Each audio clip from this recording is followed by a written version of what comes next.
am Anjan and welcome to the 26th video tutorial of the Verilog course series. In this video, I am going to explain the LED blinking in the real life FPGA, and also it is not in a single video. I will be explaining in the set of 3 videos. That is, in the part 1 video, I will be covering the pre-coding of the LED blinking in FPGA. That will cover mostly the state machines, and in the part 2 of this video, I will be covering the Verilog code for this designing of this LED blinking, and in the part 3 I will be showing you the simulation and the synthesis of the LED blink in the FPGA single LED. And coming to this video now, I will be showing this pre-coding. Let's move on to the pre-coding. And here in the pre-coding you will be seeing how a single LED can blink. Actually, to blink a single LED, what is the requirement? If the output is 1, LED will blink. If the output is 0, the LED will off.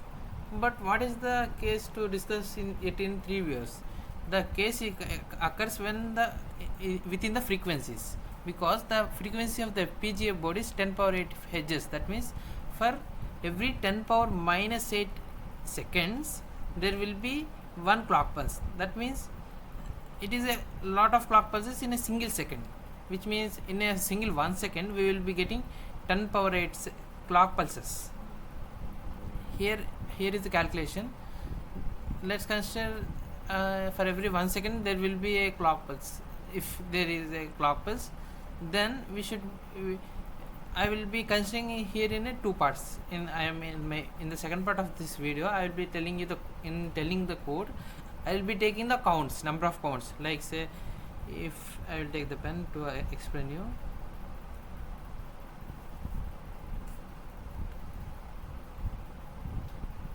This is the clock pulse. Let's say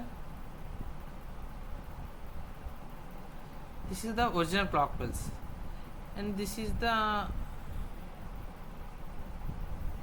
created clock pulse. This clock pulse is equal to 3 clock pulses of this one, or you can also say this clock pulse equal to 3 counts of the clock pulses. This if 3 counts, these 3 counts equal to this one single count of this clock pulse.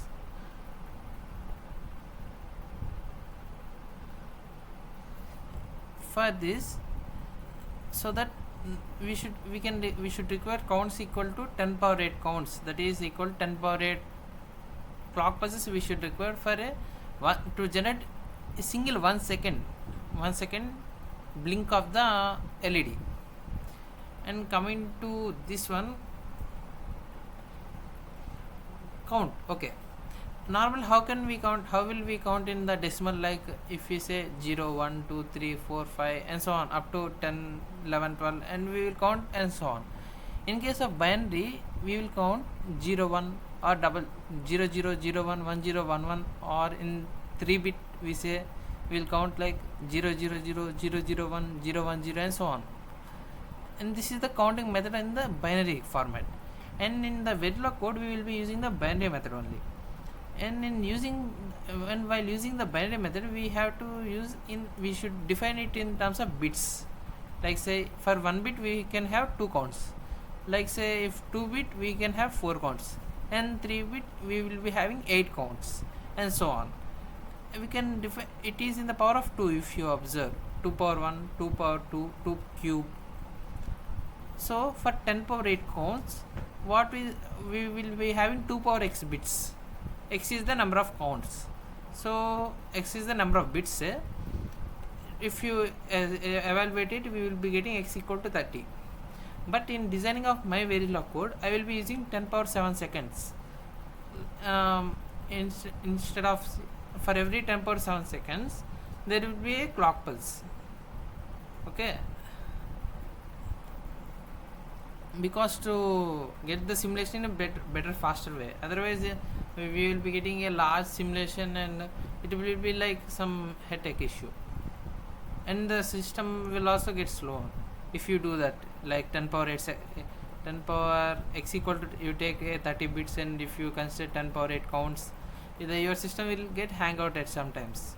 But if you want to do it in a real-time FPGA board, well, if you connect it to your system is connected to FPGA board, you should definitely take in 10 power 8 bits, so that only your you can watch the LED blinking really.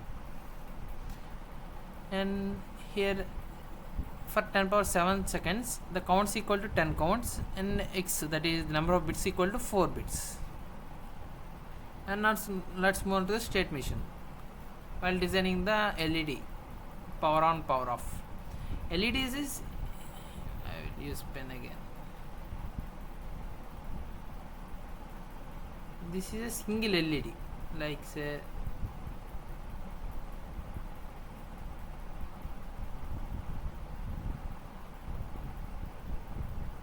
this is single LED. Don't worry to my diagram. This is single LED. I am considering this single LED in two states, like power on state and power off state. And in the power on state, you can consider some of the conditions, and in the power off state, you can consider some of the conditions by segregating them. In the Verilog code, I will be taking power on state as S0 and power off state as S1. And if you wonder what is this X and Z, you can say like this. This button, this is the button click, that is switch or reset button, you can also say. If you reset it, it will come from this state to this state, or this state to this state, that is like button. And this X, this is the state diagram, and this is Z, this is like in designing of this Verilog code, we should be taking, like I already told you, for this much 1 clock cycle, there is here 3 clock cycles, but here in 1 clock cycle. That means what we should do, after 3 counts, we should change here the clock. So after here I consider Z equal to 0, so this state will remain same, and here Z equal to 1, this state remains same. And if Z equal to 0,